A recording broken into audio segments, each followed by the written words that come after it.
it all began, I was working after being on Shlichut. Actually, I was asked, what do I want to do when I came back, and first I worked in the Chadarochel and then in the glue factory, and I said, really, I want to continue my Shlichut, but I'd like to do it from here. It was the idea of continuing in Jewish education and Zionism and Israel education.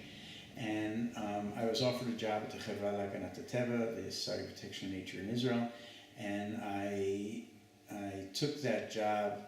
The war broke out in 1990, and I just came back home at that point because they were bombing in Tel Aviv. We didn't know it was during the day.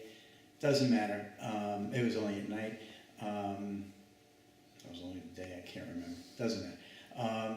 And then I came back to the kibbutz, and we had started a tourism thing, a bed and breakfast, Tzimarim, and Itzik had gone out to all kinds of companies out there, like Bezek and Bring Your Workers, and it didn't work because we had our style on kibbutz. They thought they were in a fancy hotel and wanted ways to wanted to have a cheap but good experience here, and it didn't work out. And Itzik turned to me and said, David, we want to use these rooms. Why don't you go out, have a cup of coffee with some of your friends in Jerusalem, Tel Aviv, people in the business of Jewish education, and see if you can bring those kind of groups from Hul. And I did, and I went right away. I went to Nifty and some other organizations, Shorashim, and we basically made a sale, but with thousands of kids, many hundreds of kids in a summer, thousands of nights. And all of a sudden, what are we going to do with them? And part of what was going on in the volunteer world is that we were no longer milking cows like this. You milk cows like this. Instead of, by hand, and everything was very automatic.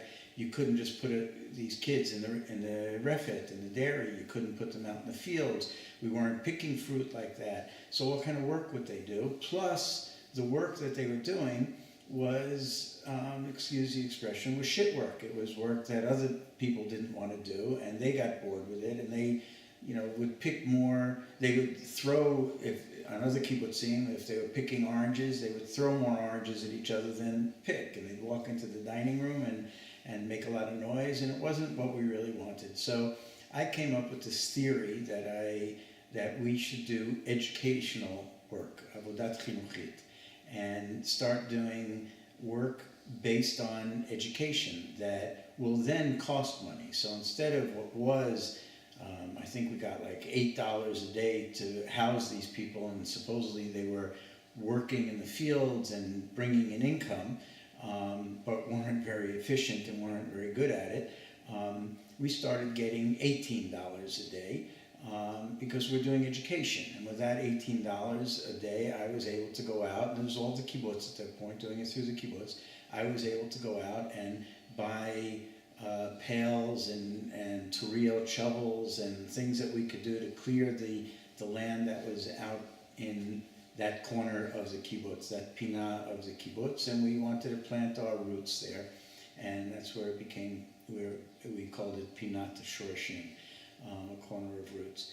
The idea basically was to connect them to the land, connect them to the environment, connect them to their Judaism, connect them to Israel, while working together as a group of high school kids, basically, is the way it started.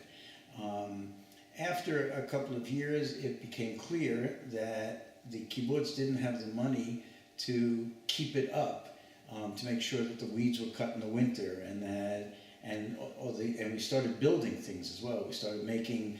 I worked with artists who knew how to do sculptures with the kids. The kids were doing it, but with the artists, and they started to get overrun by the weeds. And when you go cut the weeds down, if it's once a year, you can destroy the sculptures. You couldn't see them even. People could trip over them, snakes.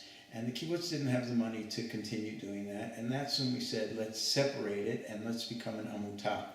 And we became a separate, not-for-profit organization, separate from the kibbutz. And as in many educational organizations, you can fundraise because it's a not-for-profit, and fundraise people like to support educational projects. And in our case, it was went out to the diaspora and raised a good deal of money in the diaspora to support diaspora kids learning about Israel and liberal Judaism, and doing it through their hands.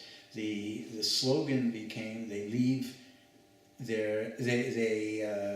reclaim their roots and they leave their legacy.